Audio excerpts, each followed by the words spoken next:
Bonjour à tous et à toutes. Bienvenue pour cette quatrième et dernière table ronde sur le thème des évaluateurs et des évaluatrices en transition.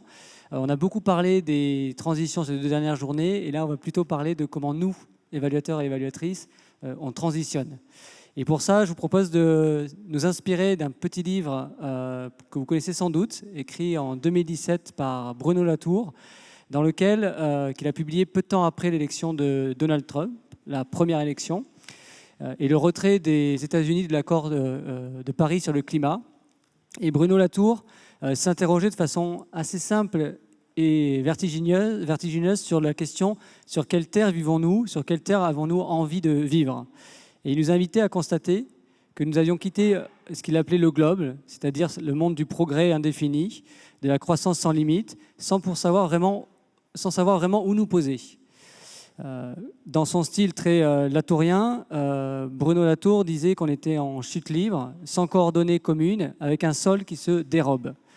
Et donc, en partant de cette analyse, aujourd'hui, on pourrait se demander si nous, évaluateurs et évaluatrices, on ne serait pas un petit peu dans la même situation aujourd'hui, flottant entre, d'un côté, des modèles hérités d'un monde stable, une certaine assurance à maîtriser la complexité, une appréhension technique des politiques, mais de l'autre, des urgences d'un monde en transition, où l'expertise est remise en cause, où la simplicité des modes de raisonnement et des processus de décision questionne la place des évaluateurs, de même que leurs moyens pour s'orienter dans l'action publique.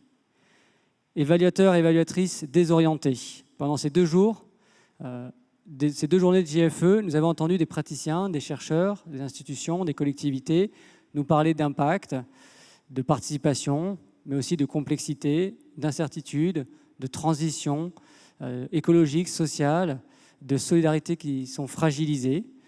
Un fil rouge traverse tout cela, de manière un peu déprimante et alarmiste, mais qui dépasse les constats des précédentes éditions des JFE sur la question des crises. C'est la perte durable de repères traditionnels. L'évaluateur ne peut plus se contenter de mesurer l'efficacité d'une action dans un cadre fixe, car les cadres eux-mêmes bougent. Les objectifs changent, les temporalités se racornissent, les acteurs s'opposent, les débats se polarisent et les valeurs volent en éclats. En somme, nous évaluons des politiques publiques dans un monde qui lui-même évolue et qui ne parvient plus vraiment à s'évaluer. Face à ce constat, Bruno Latour nous invitait à atterrir, c'est-à-dire à choisir le sol sur lequel on veut se tenir. Pour nous, évaluateurs et évaluatrices, cela revient à se poser une question radicale. Sur quel sol reposent nos principes, nos méthodes, nos jugements? Sommes-nous encore arrimés à la logique du monde d'hier, global et stable, celui de la performance et de la compétitivité? Ou sommes-nous déjà en train de dériver vers un autre monde, plus sensible et résistant, celui du lien, du soin, de l'habitabilité? Peut-être que notre métier consiste désormais moins à juger qu'à relier, moins à apprécier et comparer des résultats qu'à faire apparaître des interdépendances, moins à évaluer pour une décision qu'à évaluer ceux qui vivent les politiques. Ce que les 2 dernières journées ont montré, c'est que l'évaluation se transforme. Et je vois bien 3 dynamiques de transformation. La première, c'est que l'évaluation devient plus narrative, en racontant les chemins plutôt que les bilans. La deuxième, c'est que l'évaluation devient plus dialectique et délibérative, en intégrant les controverses, plutôt qu'en cherchant à les régler ou même à les lisser. Et enfin, l'évaluation devient écologique, au sens fort du terme, c'est-à-dire consciente des interdépendances entre humains, institutions, milieux, et une évaluation attentive à une certaine forme de biodiversité des approches et des pratiques. Autrement dit, nous sommes en train de passer d'un métier de mesure à un métier d'orientation. Comme Latour, nous devons apprendre à lire les cartes des attachements, c'est-à-dire qui dépend de qui, de quoi, avec qui on veut travailler, et comment ces dépendances redessinent nos responsabilités collectives. Comment canaliser nos émotions vers de nouveaux objets, avec qui on veut cohabiter. Donc, ce qu'on va chercher à faire dans cette table ronde, c'est se donner des coordonnées communes. Et nous proposons de vous inscrire dans ce type de réflexion. Nous allons nous poser la question de comment nous, évaluateurs et évaluatrices, nous transitionnons et comment nous pouvons chercher à nous orienter contre vents et marées. Alors, nous vous proposons cet exercice avec François Moutarde et moi-même, en croisant nos regards. Ce qui est intéressant, c'est que vous avez affaire à 2 générations d'évaluateurs. François représente ce que je pourrais qualifier, en le brocardant un peu, comme le boomer évaluateur, qui n'aurait pas changé une seule virgule entre son premier rapport en 1992 et aujourd'hui. En gros, il n'y a pas de problème, tout est très bien, c'est super, on fait l'évaluation telle qu'on a toujours fait. Et peut-être moi et ma génération, on présente peut-être une vision plus critique dans laquelle, en tout cas, on s'interroge sur les mutations, les changements, on ne cherche pas à les nier, et on se demande à quoi ressemblera notre métier dans 15, 20, 25 ans. L'idée, c'est aussi qu'on puisse discuter cet après-midi des scénarios. À quoi ressemblera l'évaluation en 2050 ? Où voulons-nous atterrir collectivement ? Et sur quel sol voulons-nous que l'évaluation nous aide à tenir ? Alors pour ça, nous avons préparé deux planches qu'on vous soumettra à la discussion. Et on donnera surtout d'abord la parole à deux invités de marque. Et pour ça, on accueille Estelle Raimondo. Merci Estelle de revenir à cette tribune, qui est membre de l'IEG, de la Banque mondiale, et qui partagera un regard international assez situé sur les transitions, et peut-être parfois un peu alarmiste. Et on essaiera avec Virginie Berest, présidente de la Société française de l'évaluation, peut-être de se réenchanter un peu, mais c'est le rôle de la présidente de nous donner un cap commun. Voilà, on n'est pas bien parti. En tant que chef d'équipe, peut-être en parlant plus d'un niveau local et territorial. Donc voilà. Et puis ce qu'on vous propose, c'est qu'on ait un temps à la fin de cette table ronde pour vous faire réagir et pour récupérer aussi vos vues sur le futur de l'évaluation. On y va ?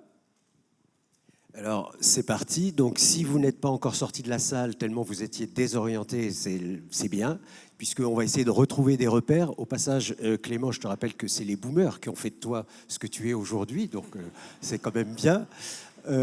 Et donc, l'idée, c'est d'essayer de reprendre ce qu'on sait faire quand même, normalement, a priori, qui est une sorte de cadre logique qui puisse intégrer les grandes variables qui jouent sur notre métier. Donc, ce que je voudrais vous proposer, mais avec du coup encore dans un monde de mesures, avec des concepts, des critères, des méthodes, c'est essayer de vous proposer ce magnifique schéma que vous voyez s'afficher et sur lequel vont venir se greffer donc les réactions et les réflexions d'Estelle et Virginie sur l'impact de ces différents éléments.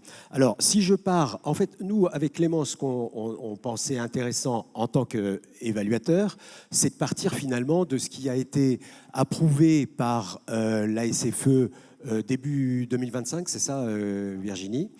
Qui est le premier référentiel français des compétences en évaluation, sachant que la SFE avait un peu de retard par rapport à nos sociétés sœurs nationales ou internationales.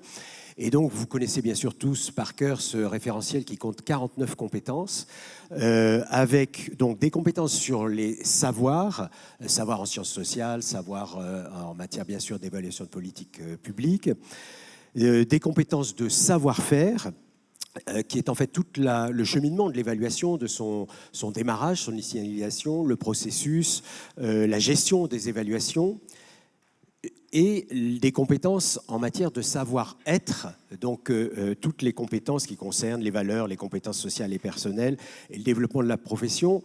Alors vous voyez qu'on a déjà commencé, je ne sais pas si c'est un effet des transitions, mais à faire bouger ce référentiel, puisqu'on s'est permis avec Clément de faire apparaître une quatrième catégorie de compétences qui, en fait, si vous regardez bien, dans les 49 compétences, sont déjà un peu là, mais en le mettant en avant particulièrement, donc des compétences de faire savoir sur la communication et le plaidoyer.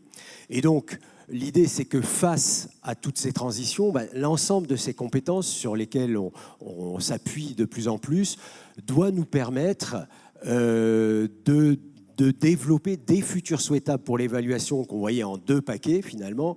Un paquet qui est vraiment l'amélioration des évaluations, donc des méthodes plus diversifiées, plus de rencontres entre les différentes disciplines, une formation plus systématique tout au long de la vie, une amélioration de la gouvernance des évaluations. Et donc amélioration des évaluations et beaucoup et surtout peut-être appropriation des évaluations. Donc ces compétences doivent aussi permettre aux décideurs, au grand public, de s'approprier mieux nos évaluations, donc communication, diffusion, capitalisation, exploitation, Alors vous voyez d'ailleurs que ça peut être déjà un point de discussion, qu'on a mis en fait 2 futurs souhaitables, des évaluations meilleures et mieux appropriées. On n'a pas mis plus d'évaluations au sens quantitatif. Peut-être c'est aussi une question à débattre. Est-ce qu'il faut plus d'évaluations? Voilà. Et pour que cet enchaînement vertueux se réalise à l'avenir, face à toutes ces transitions, on a essayé ensuite, et c'est la partie plutôt droite du tableau, d'identifier un certain nombre de variables critiques de transition. C'est très joli, on peut les appeler VCT, variables critiques de transition. Je ne vais pas les détailler toutes, vous les voyez affichées, je vais peut-être les regrouper pour donner un peu plus de lisibilité en 4 catégories. Vous avez des variables qui sont vraiment des variables techniques, qui sont liées à tout ce qui est sans doute nécessaire aujourd'hui pour mieux hybrider nos méthodes, nos techniques avec d'autres méthodes et techniques qui sont plus peut-être celles des sciences de l'ingénieur, des sciences de la nature. Il y a bien entendu, on en avait parlé avec Estelle au CESE début 2025, tout ce qui concerne la généralisation et la banalisation peut-être de l'intelligence artificielle, donc des variables techniques, des variables qui sont davantage pédagogiques, des variables managériales relatives à la formation, relatives à la montée en puissance des soft skills. Donc là, on a aussi un deuxième ensemble très important à côté du technique, tout l'aspect managérial et pédagogique. Troisième aspect dans ces variables, c'est les variables démocratiques, relatives à l'influence des réseaux, la diversification des savoirs légitimes, la polarisation du débat public. Et enfin, dernière catégorie de variables, des variables plus institutionnelles sur le renouveau des modes d'engagement, le renouveau des modes de délibération.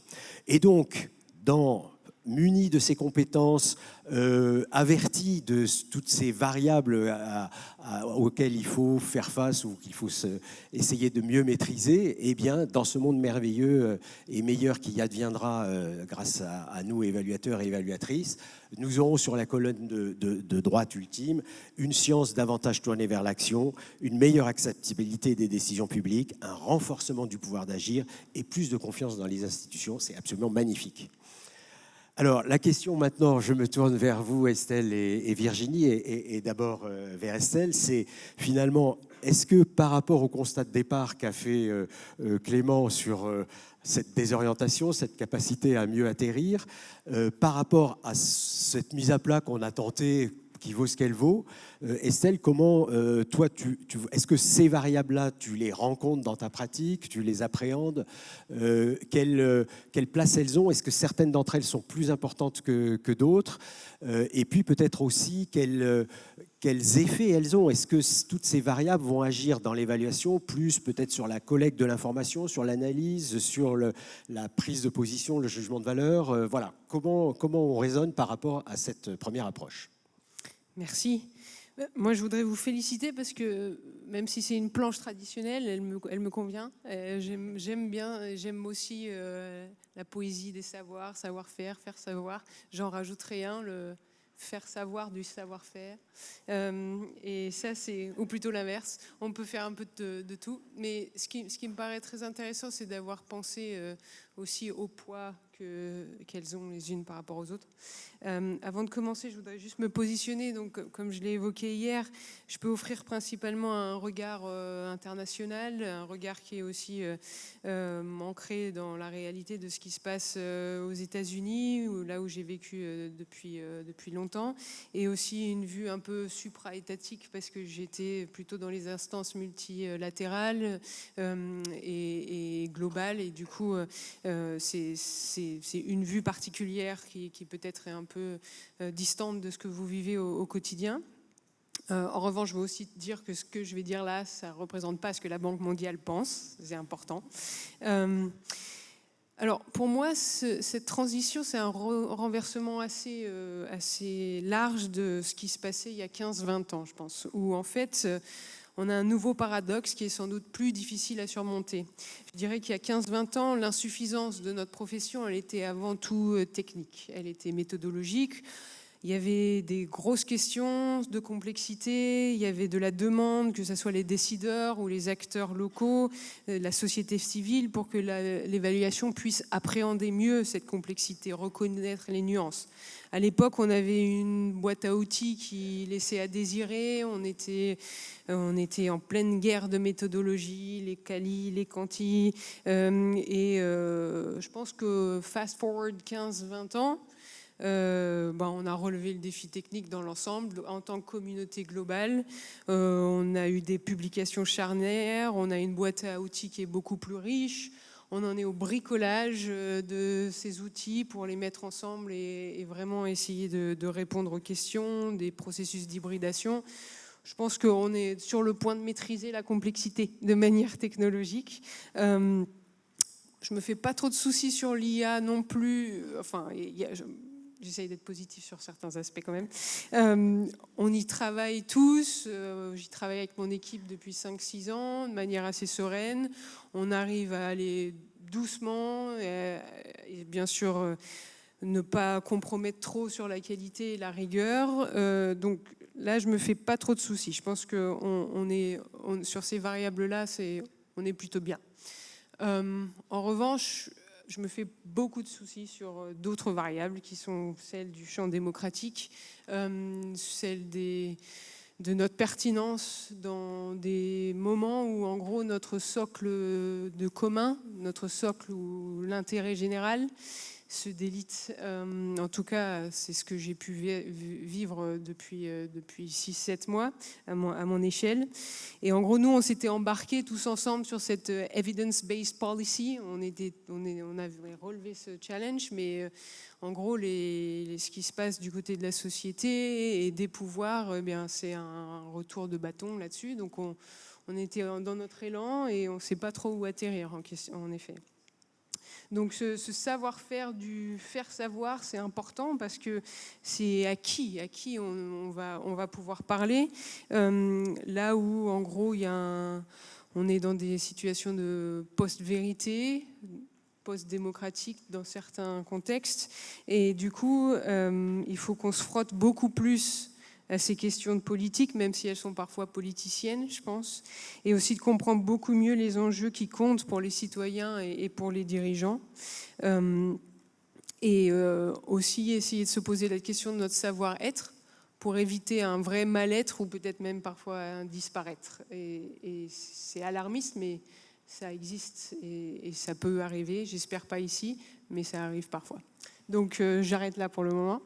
Et j'espère que Virginie va nous redonner un petit coup de morale. Oui, merci. Non, je pense que ce qui est intéressant, c'est justement d'avoir ces deux regards de ce qui se passe au niveau américain et international et ce qui se passe chez nous. Je pense que nous, on ne peut pas vraiment encore dire que la maîtrise technique, la maîtrise de la complexité, on y soit.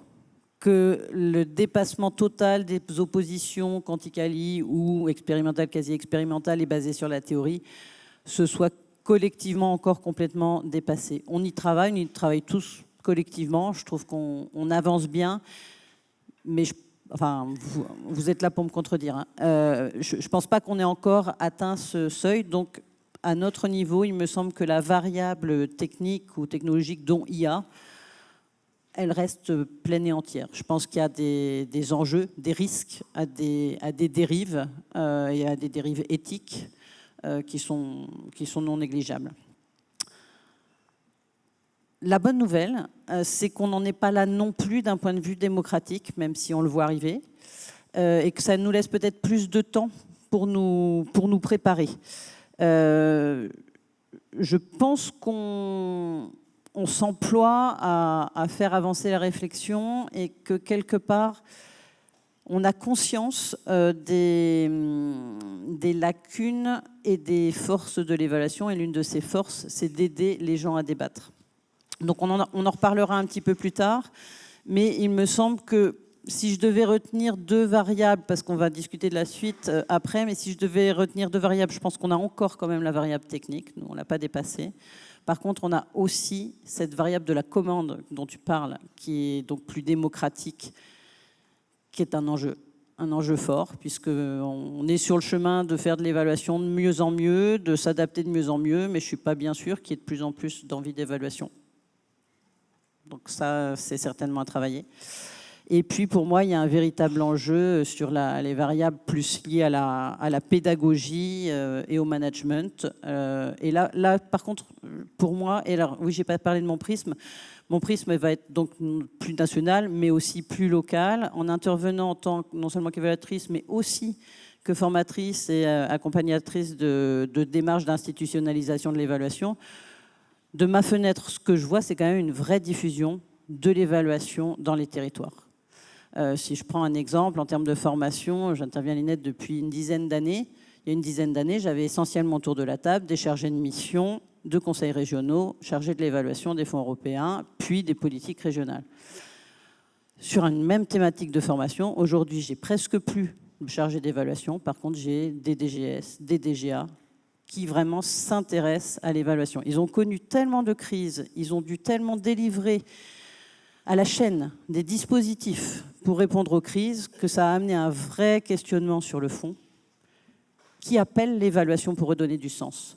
Donc je suis quand même plutôt confiante au niveau de la diffusion territoriale et des envies territoriales sur l'avenir. Et ça, c'est peut-être une différence entre nos points de vue. Je m'arrête là pour le moment. Alors, si je comprends bien, en fait, sur les deux variables techniques et démocratiques, vous n'êtes pas à front renversé, bien sûr, mais il y a peut-être un effet de contexte quand même. C'est-à-dire que, effectivement, Estelle, en parlant vu des États-Unis, c'est peut-être logique que la variable technique paraisse mieux maîtrisée, la variable démocratique, par les temps qui courent, peut-être un peu moins, et nous, on est un petit peu, entre guillemets, je force le trait, mais un petit peu à front renversé. Est-ce que, Estelle, tu pourrais peut-être revenir sur le troisième point qu'évoquait Virginie, sur ces enjeux pédagogiques, managériaux, de formation là-dessus, est-ce que pour toi, il y a encore un véritable enjeu là-dessus dans la capacité à mieux gérer ces transitions, ou est-ce que, de ton point de vue, les choses ont déjà également avancé, comme le suggère un peu Virginie, en tout cas dans notre contexte franco-français? Alors, en termes de formation, je pense que, encore une fois, pour nous, évaluateurs, maintenant, on a aussi une offre vraiment variée. Il y a des formations dans les pays où on travaille, nos pays clients, les pays du Sud. Il y a aussi de très bons programmes de master, de plus en plus.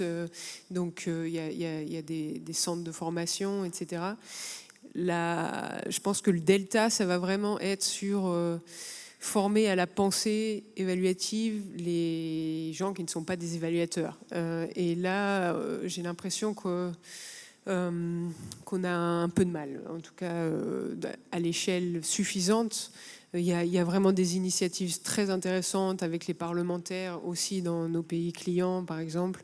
J'imagine en Europe aussi. Mais j'ai l'impression qu'on rame plus à arriver à un niveau de diffusion assez large pour qu'on puisse vraiment avoir des dialogues assez clairs. Et c'est pas faire en sorte que tout le monde devienne des évaluateurs, mais qu'il y ait assez de diffusion de la pensée évaluative. Donc ça, c'est le défi, à mon avis, au niveau managérial. D'accord.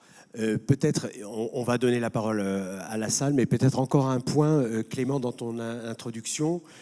Tu as évoqué cette éventualité de changer de solution en passant de évaluer pour les décideurs, pour la décision, à évaluer avec ceux qui vivent les politiques. Alors, est-ce que là-dessus, l'une et l'autre, vous pouvez également réagir? Est-ce que c'est une tendance aussi que vous voyez, que vous constatez?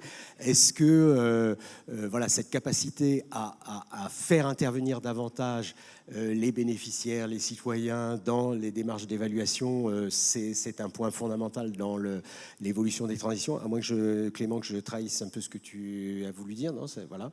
Virginie, ou Clément, tu veux compléter? Non, je peux répondre, expliciter mon point sans vous refaire le coup de l'évaluation participative ou citoyenne qui peut-être a atteint un certain plafond de verre ces dernières années. Peut-être la bonne nouvelle, c'est qu'on a le sentiment aussi que le futur de l'évaluation, en tout cas la force régénératrice de l'évaluation, elle peut devenir de la demande plutôt que de l'offre. Plutôt que des évaluateurs qui attendent des commandes d'institutions publiques ou de décideurs publics ou d'organisations multilatérales, se dire qu'il y a peut-être aussi à stimuler la demande citoyenne en évaluation. Alors, il y a des initiatives qui existent. Je ne sais pas si on en a parlé hier avec Adam Baïs sur la plateforme citoyenne de la Cour des comptes. Plusieurs personnes peuvent demander des sujets sur lesquels la Cour des comptes va travailler. Mais moi, je suis assez convaincu d'un point de vue personnel sur le fait de s'auto-saisir de thèmes évaluatifs ou en tout cas des collectifs de citoyens, voire même des collectifs d'évaluateurs, j'y reviendrai dans la deuxième partie, puissent faire des sujets d'évaluation, des rapports d'évaluation, en se posant eux-mêmes les questions ou en reflétant eux-mêmes les questions qui se posent sans attendre que ce soit l'agenda d'un décideur public. Et peut-être pour compléter, ce que tu évoques là, là on retombe un petit peu sur la variable d'engagement. Et je pense qu'effectivement, il y a quelque chose certainement à travailler autour de qui veut de l'évaluation, pourquoi. Et je pense que dans les nombreux évaluateurs qu'il y a certainement dans la salle, on a tous un jour eu envie de dire mais ce truc-là, il n'est jamais évalué. Quand même, c'est super important, ce serait très intéressant. Pourquoi personne s'en saisit? Est-ce qu'on ne pourrait pas nous s'en saisir? La réponse est non, j'ai pas l'argent. Mais peut-être qu'on peut s'organiser pour le faire. Et ça, c'est peut-être une des possibilités de le repenser collectivement sur ouvrir le champ des gens qui demandent ou des collectifs qui demandent et voire font collectivement des évaluations. C'est peut-être une piste. Peut-être Clément, on peut peut-être, avant que tu passes au scénario, avoir un échange quand même avec la salle, non? Normalement, ces échanges se font à voix basse avec Clément, puisque nous sommes animateurs, mais là, tu es loin, Clément. Alors, est-ce que par rapport à ce premier panorama, est-ce qu'il y a des compléments, des réactions, des surprises que vous souhaitez évoquer? Je crois qu'il y a deux micros. Voilà, là, monsieur. Oui, bonjour. Donc moi, je suis pas du tout dans l'évaluation, je suis paysagiste et je découvre votre belle communauté et je tiens à vous dire que elle est accueillante et que quand on n'est pas dedans, on arrive à se comprendre. Non, moi, je suis assez surpris parce que je rencontre des gens, j'écoute et en fait, beaucoup de personnes disent, alors ça a été dit dans certaines sessions, mais le climat de violence qui monte et des fois l'incapacité, la capacité à mener des enquêtes en fait dans un climat serein. Et par rapport à ce que vous avez dit, la variable de l'engagement, la polarisation de la société. Soit on est entre convaincus, et il y a les autres, les agriculteurs, et du coup, je voulais savoir si vous aviez un petit peu, parce que dans la polarisation et captation du débat public, mais est-ce que du coup, ça veut dire qu'on concrètement, on crée des temps et des lieux et des moments pour mieux s'écouter, mieux se découvrir, ou est-ce qu'on continue chacun dans notre direction et quelle est la place de l'enquête par rapport à ça, si c'est juste déjà pour valider ce qu'on sait déjà, quoi. Avant qu'on vous réponde, j'ai une petite curiosité. Vous aviez un chantier dans le coin, vous avez vu Journée française de l'évaluation, vous êtes rentré ou c'est quoi votre chemin pour venir ici? J'ai deux panneaux là, juste en haut là, que je peux montrer juste après. Donc je suis chercheur à Sciences Po Rennes, notamment grâce à la chaire TMAP. Très bien, parfait. Je peux un peu rapidement. La question est très bonne parce qu'elle souligne pour moi une des forces peut-être encore sous-exploitées, ou en tout cas qu'on pourrait beaucoup plus exploiter de l'évaluation. L'évaluation est un très bon moyen de mettre à plat et de discuter des divergences, de se rendre compte qu'on n'est pas d'accord, mais de pouvoir en parler. Ce qui est finalement un espace pas si courant dans la situation actuelle et dans la façon dont elle évolue. Mais le process même de l'évaluation permet justement de se mettre d'accord avec un comité aussi participatif que possible autour de qu'est-ce qui compte, à quoi on va juger que ça marche ou ça ne marche pas. Déjà, des temps considérables peuvent être passés sur cette première partie. Et ensuite, effectivement, on fait un chemin ensemble, y compris avec des points de vue, des intérêts divergents. Donc ça, je pense que dans le monde qui nous attend, c'est une force qu'il faut vraiment qu'on travaille collectivement. Et autre question dans la salle, autre réaction? Madame en haut. Bonjour. Je pense qu'il faudrait, enfin, dans le monde à l'avenir, on devrait insister d'autant plus sur les compétences sociales et personnelles, parce que dans le métier d'évaluateur, vous êtes amené à influer des hommes politiques, des élus, des personnes qui pensent différemment de vous. Et les compétences techniques, vous allez les avoir assez vite, on peut se former, on peut les acquérir. Quand vous êtes en face d'un ambassadeur et que vous lui dites que son projet, il faut qu'il mène des indicateurs, qu'il faut qu'il ait un public cible, qu'il faut qu'il ait un cadre de redevabilité, vous avez beau lui dire ça, et si vous parlez dans un langage d'entre-soi et d'évaluateur, ça ne passera pas. Donc je pense qu'à l'avenir, il faut que les formations soient d'autant plus axées vers les soft skills et dans notre capacité à adapter notre langage en fonction des personnes qu'on a face à nous. Ce qui, à mon avis, facilitera d'autant plus les choses parce qu'on a un métier qui est aussi un peu de chuchoteur où en fonction de la place qu'on a, soit en cabinet de conseil, soit en administration, je pense que la moitié, moi, de mon travail, c'est de convaincre et de sensibiliser les gens autour de moi à l'évaluation et que ça ne doit pas s'arrêter à 20h quand je quitte le bureau. Dis un mot et puis on passe au scénario. Okay. Tout à fait d'accord et en même temps, c'est les compétences les plus difficiles à développer.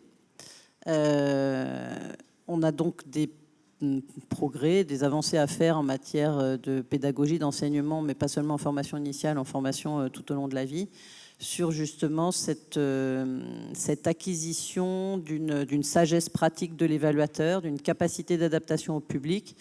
Et je pense que collectivement, on est mauvais en communication et que peut-être il faut qu'on intègre beaucoup plus profondément cet aspect-là. S'ouvrir à d'autres mondes, le design, on y reviendra après, ou la communication, sans perdre son âme, est certainement une des clés aussi. Donc oui, je partage. Clément, on passe donc à la deuxième grande... Pardon, Laurent, vas-y. Oui, bonjour. Moi, je ne suis pas évaluateur, je suis chargé d'évaluation à la région Nouvelle-Aquitaine, plus particulièrement sur les programmes européens, mais je voulais réagir à ce schéma et aux réactions de la salle. Effectivement, quand on voit tous les savoirs qui sont affichés, les savoirs académiques, mais moi j'ai le plaisir de prendre en charge des apprentis en évaluation. Et c'est vrai qu'on rajoute à ces savoir-faire et ces savoir-être, par exemple, savoir y faire et savoir y être. C'est à ça que servent les apprentissages, à mon avis. Et au bout d'un an, et je veux dire, ils ont justement ces réflexes, les langages, ces questions de code et de langage, en tout cas adaptés. Et je pense que c'est intéressant aussi que parmi au-delà de ces savoirs académiques, qui sont souvent accompagnés d'ailleurs d'apprentissage à certains niveaux, c'est très, très intéressant d'être confronté effectivement au terrain. Par rapport toujours à ce schéma, l'amélioration des évaluations mais notamment l'amélioration des connaissances, la culturation, moi ça m'évoque, mais je l'ai déjà évoqué avec certains d'entre vous, par exemple les questions de base, les critères de base de l'évaluation qui sont accessibles à tous. Je pense aux critères que vous connaissez, pertinence, cohérence, efficacité, efficience, impact, effet durable. Tout ça ne doit pas être une affaire de spécialisme, une affaire de bon sens. Et quand j'écoute les débats à l'Assemblée ou en plénière, ou quand on critique une évaluation, que ça vienne de l'opposition ou de majorité, c'est souvent un angle ou plusieurs angles de ces critères qui sont pris. Et donc, à nous de préparer en tout cas des éléments de réponse. Et là, on a une acculturation, et la SFE y contribue à travers aussi ses formations, et nous y contribuons aussi en tant que chargé d'évaluation, à ce qu'on s'habitue à cette grammaire qui est une grammaire de la mise en œuvre des politiques publiques, mais assez simple, accessible. L'enjeu est de construire, par contre, on l'évoque aussi, des référentiels qui nous permettent d'utiliser ces critères référentiels qu'on commande aux évaluateurs quand on est sur des évaluations, mais qui peuvent être aussi élaborés, en tout cas préparés en interne. C'est là que je rajouterais, parmi les variables, l'évaluation peut être interne ou externe. Et c'est un sujet important parce que, et on ne doit pas opposer les deux, ça doit être vraiment en synergie, mais par contre, une des difficultés de l'évaluation interne, c'est qu'il y ait, comme pour un évaluateur externe, un mandat clair et comme dirait la commission, en tout cas une indépendance fonctionnelle. Mais enfin, en tout cas, c'est des petites choses comme ça qui peuvent permettre d'améliorer, mais je suis peut-être déjà sur la question de scénario. C'est ce que j'allais te dire. Je pense que là, on rentre dans des éléments que Clément va maintenant évoquer. Donc, en nous projetant sur 2050, mais Clément, tu vas aussi faire un petit détour préalable par une revue de scénarios que le regretté Maurice Ballet avait fait en 2008 sur l'évaluation en 2025. Vous vous rendez compte de la chance? Donc Clément, tu nous fais un petit débrief Maurice Ballet post-mortem et ensuite on passe à 2050. Merci François. Effectivement, on a été, on le savait, mais en replongeant dans les JFE de 2008, et c'était aussi une forme d'hommage à Maurice Ballet, pour ceux et celles qui l'ont connu, qui aimaient bien se projeter, avoir des formules punchy, rigolotes, etc. Il avait en 2008 essayé de détailler à quoi pourrait ressembler l'évaluation, alors pas en 2025 mais en 2020. Donc ce que je vous propose, c'est de vous rappeler un peu lui comment il avait construit ses scénarios et faire un petit bilan de pourquoi il s'est un peu planté et pourquoi il a eu un peu raison malgré tout. Alors ce qui est rigolo, en 2008, Maurice Ballet était hyper optimiste. On était encore en pleine crise financière, c'était pas... mais il essayait quand même d'être optimiste. Peut-être contrairement à nous. Et lui, il était persuadé, les hypothèses optimistes, il partit du principe qu'après la crise, le beau temps, il y aurait un renforcement démocratique, il y aurait un assainissement des finances publiques dans les différents pays, il y aurait une montée des innovations publiques, un retour de l'expérimentation encadrée, il y aurait un élargissement européen. Il voyait bien le truc avec 32 pays, dont les Balkans, mais pas tout à fait quand même la Turquie, mais les Balkans. Il voyait la décentralisation, c'était assez visionnaire. Il disait qu'il y aurait 8 grandes régions, 16 métropoles, et que métropole et État, métropole et région, pardon, pourraient avoir toutes les compétences, etc., et qu'il y aurait une parfaite déclinaison. Et qu'il y aurait à côté de ça un développement des espaces projets avec l'appel à projets comme mantra de l'action publique. Bon. Et à partir de ça, il découlait 4 scénarios. Il disait qu'il y avait un premier scénario qui s'appelait Son d'indic pop. En gros, c'était l'information, le marketing public, l'opinion, les sondages qui alimentent les décideurs publics. Donc c'est un peu l'infox qui n'aurait pas eu lieu, vous voyez. Deuxième scénario, il disait que ça sera une évaluation qui sera technocratique et économique, avec une forte rationalité économique. Ce n'était pas du tout péjoratif pour lui, c'est plutôt l'idée de dire que les administrations, enfin, s'emparaient de l'évaluation et faisaient de l'évaluation à tous les étages, dans toutes les administrations, dans tous les services, dans les collectivités, qui en plus, la réforme constitutionnelle de 2008, avec la Cour des comptes qui ferait massivement de l'évaluation, le Parlement également. Troisième scénario, c'est des scénarios qui considéraient comme compatibles, non exclusifs les uns des autres. C'était la nouvelle gestion publique basée sur le suivi. Alors ceux qui ont connu aussi Maurice Ballet savent que Cevalpro, c'était son truc. Les progiciels, les logiciels qui permettraient d'avoir des indicateurs qui piloteraient l'action publique, tout ça dans une forme de transparence. Et puis un dernier scénario, Ceval-Delib, qui était un peu le Cevalpro plus, comme il disait, qui était le même dispositif de suivi, mais avec des citoyens qui contribueraient, qui participeraient à la vie publique, et que les administrateurs, les fonctionnaires, les élus seraient plus des médiateurs que des gestionnaires. Ça, c'était en 2008. Si on fait le bilan, alors c'est facile de faire le bilan, en plus, comme Maurice n'est plus là, quelques hypothèses qui se sont réalisées et qui ne se sont pas réalisées. Peut-être que l'approfondissement démocratique n'a pas eu lieu, ou peut-être qu'il a eu lieu, mais il s'est terminé. On a plutôt affaire à un recul démocratique. Peut-être que l'ère post-vérité de désinformation généralisée aussi est une mauvaise interprétation de l'information publique pour tous qu'appelait de ses voeux Maurice. Les innovations publiques, je pense qu'il a eu raison sur ce coup pour dire que le foisonnement d'innovation dans le secteur public. La transition écologique, il n'en parle pas du tout en 2008. Ça m'a surpris en reprenant son texte. Une certaine forme d'inertie, pour ne pas dire de surplace, de la construction européenne.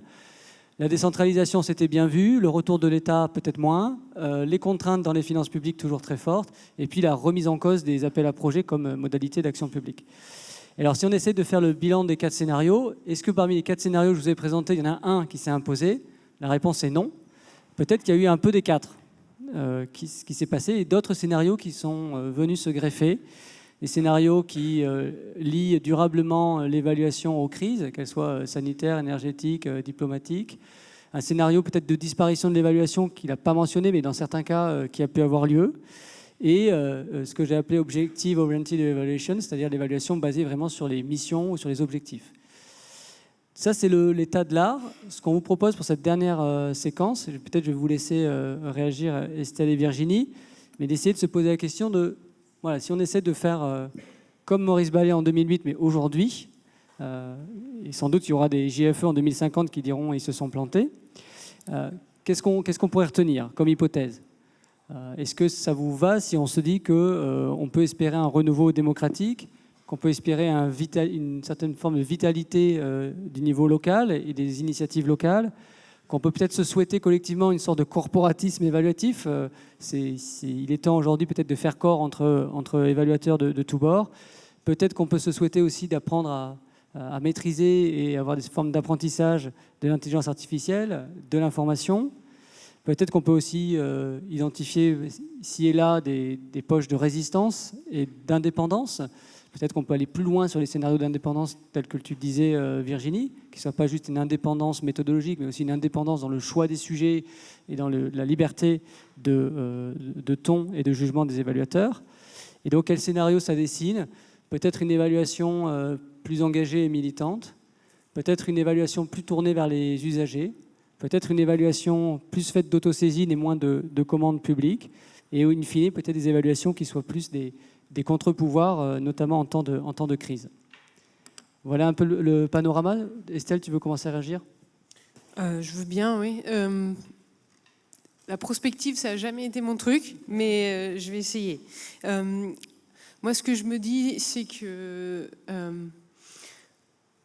pour avoir un demain un peu plus positif, on a quand même des choix à faire. Et j'aime bien le cadre que Albert Hirschman avait pensé en pensant au déclin, où en gros on a la sortie, la voie, la loyauté pour permettre la voie.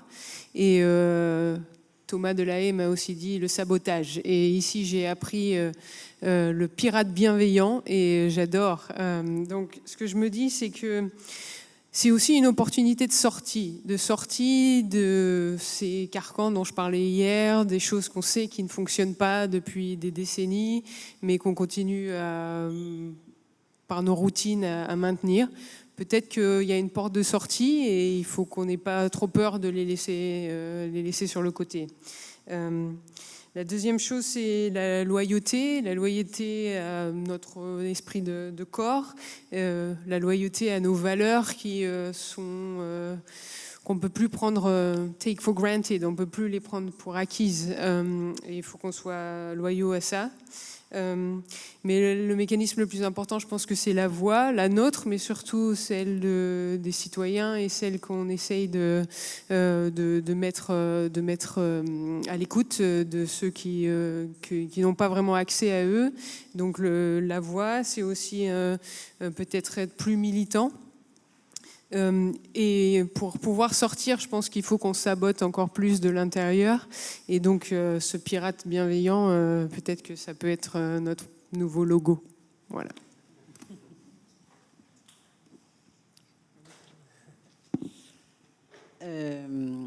Moi non plus, les scénarios, c'est pas trop ça. Donc, je pense que je vais plutôt aller vers peut-être ce que j'aimerais ou ce qui me semble être impossible.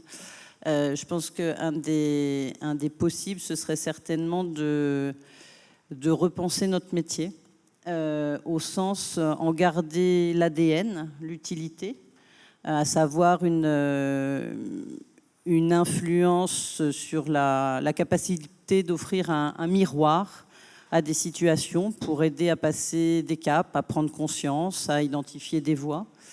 Et pour moi, ça passe par peut-être re-questionner certains éléments de nos postures.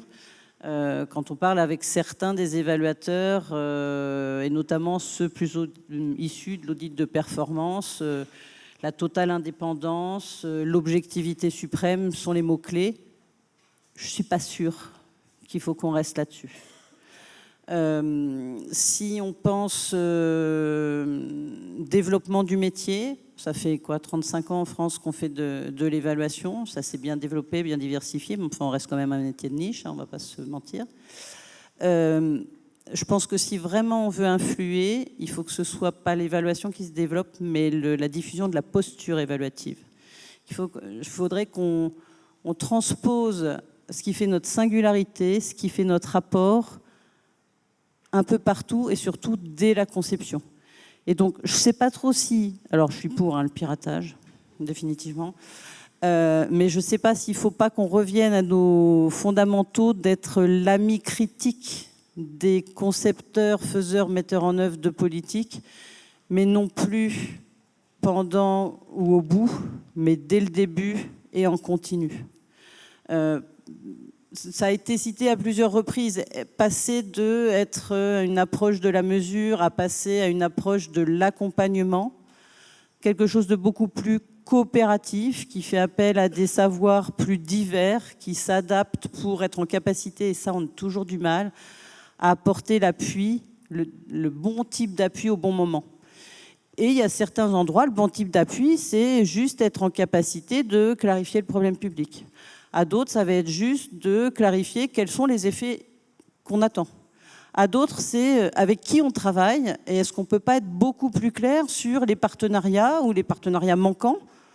À d'autres, c'est équiper effectivement en se donnant des milestones, des délais sur on sera content si à cette étape-là, on est arrivé là. Et puis c'est peut-être aussi, pas seulement regarder, enfin je crois que ça a été dit pas mal dans ces journées, la grande difficulté qu'on a, c'est, alors on l'a depuis le début, hein, les objectifs des politiques publiques sont rarement d'une clarté translucide ou cristalline, mais ça va être de pire en pire, puisque là on va être avec les transitions sur des voies dont on ne connaît pas forcément l'issue. On aura des orientations mais pas des objectifs. Du coup, mettre un indicateur sur j'ai atteint 10% d'eux, ça n'aura plus de sens. Du coup, c'est plus dans cet accompagnement que je verrai une voie de sortie. Clément, du coup, je me demande si on boucle pas la boucle avec ce que tu disais au départ, parce que je retrouve dans le pirate bienveillant d'Estelle ou l'ami critique de Virginie, ce que tu nous as indiqué en introduction sur cette histoire de changer de sol, passer de performance compétitivité au lien, aux soins. Tu as dit à l'habitabilité, ça je suis pas sûr d'avoir compris. Relier, montrer les interdépendances, mais tu te sens en lien avec ce qui vient d'être dit ? Alors, je me sens totalement en lien et je vous propose même de faire un peu de lien pour prendre une ou deux questions dans les 3 minutes qui nous restent, parce que je vois les gros yeux en face. Et voilà, Anne-Sophie, est-ce que ça appelle quelques réactions avant qu'on conclue cette table ronde ? Qu'est-ce que vous pensez de ce scénario ? Est-ce que vous vous ressentez pas totalement déprimé quand même ?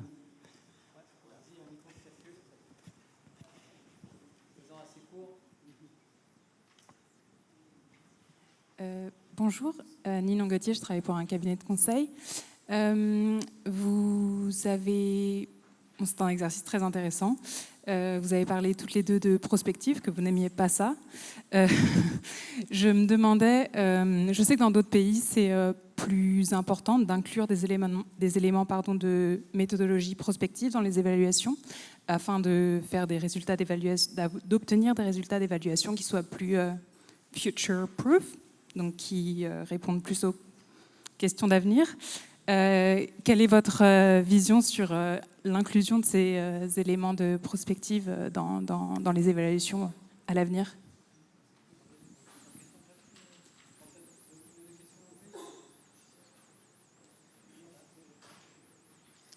Oui, bonjour. Je m'appelle Christophe Alliot et je travaille dans un bureau d'études qui s'appelle BASIC, Bureau d'analyse sociétale d'intérêt collectif.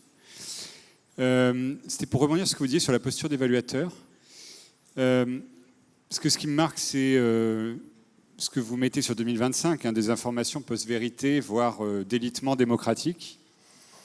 Est-ce que demain, l'évaluateur, c'est celui qui dit une forme de constat sur la réalité, dans ce contexte-là qui va être compliqué, ou est-ce que le changement de posture ne va pas jusqu'à devenir celui qui aide à créer un commun, où l'évaluation est vue comme un commun de toutes les parties prenantes, du décideur, mais aussi des autres parties prenantes de sa politique publique, parce que c'est ce qui va refaire société en repartant de la base, et c'est ce qui va permettre de gérer les chocs et les incertitudes, parce que les chemins qu'on a face à nous, on ne peut plus les prévoir à l'avance. Il va falloir la capacité de réaction, mais si on n'a pas en commun les mêmes lunettes qu'on pose sur le monde, on va avoir beaucoup de mal à prendre des décisions ensemble pour savoir comment on s'en sort.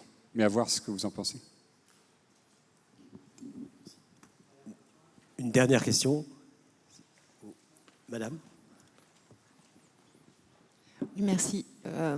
Moi, société civile, on va dire, Césaire Pays de Loire.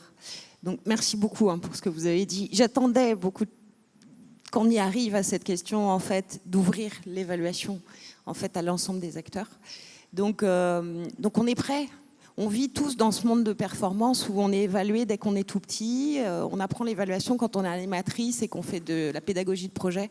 Enfin voilà, oui, on nous dit qu'il faut évaluer notre projet. Voilà, il y a plein dans le privé, on évalue beaucoup. Alors d'une certaine manière, budgétairement parlant, et puis avec des indicateurs de performance économique. Mais sachez que cette question de l'évaluation, elle est partout dans notre société. Donc on est là, on est prêt, on sait déjà un peu de quoi vous parlez. Et du coup, pour synthétiser sur une question, c'est qu'est-ce qui vous manque? Quels sont encore les freins qui vous empêchent de passer à ce stade-là, après avoir maîtrisé vos techniques, qui sont super, voilà, que moi je découvre avec des super outils adaptés aux questions qu'on vous pose. Mais qu'est-ce qui peut freiner, en fait? Et c'est quoi la vague qu'il faut que vous passiez, en fait, pour passer à ces destinataires-là, en fait, de votre travail? Virginie, tu veux démarrer sur donc inclusion des éléments de prospective dans les démarches, le changement de posture, aider à créer du commun, et puis, ce qui est un petit peu peut-être sur la même longueur d'onde, d'ouvrir à l'ensemble des acteurs, quel frein? Alors sur la prospective, oui, tout à fait. Je pense que vraiment,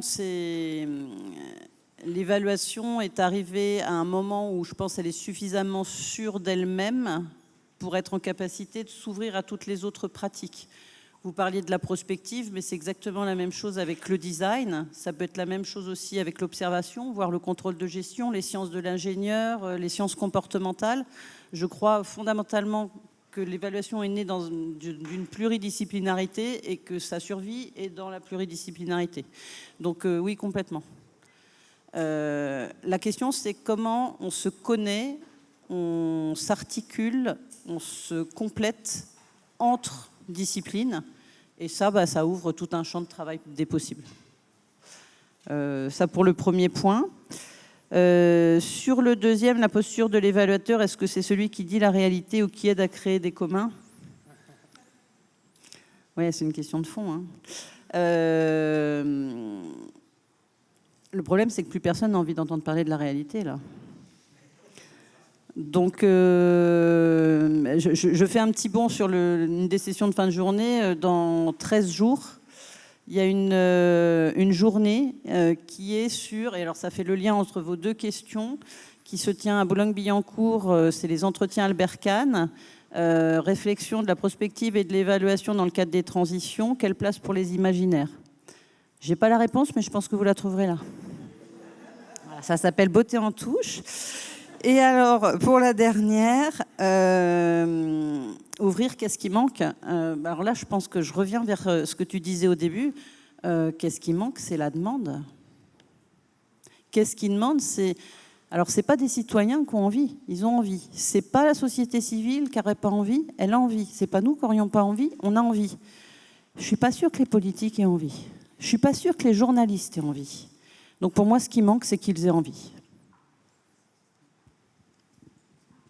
Et je ne sais pas comment on y travaille, mais...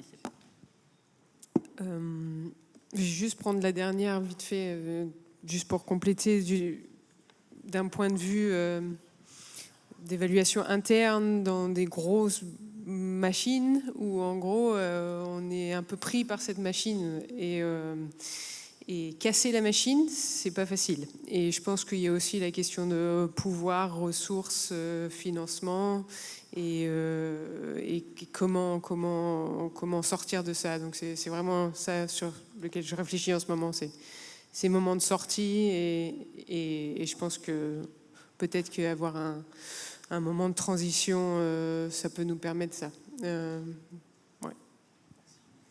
Très bien. Eh bien, écoutez, on va s'arrêter là. Merci à nos deux intervenantes. Merci Clément pour ton introduction. Alors, c'est pas rendez-vous en 2050. Vous avez rendez-vous tout de suite pour la suite et la fin de ces merveilleuses JFE. Bonne fin d'après-midi à tout le monde.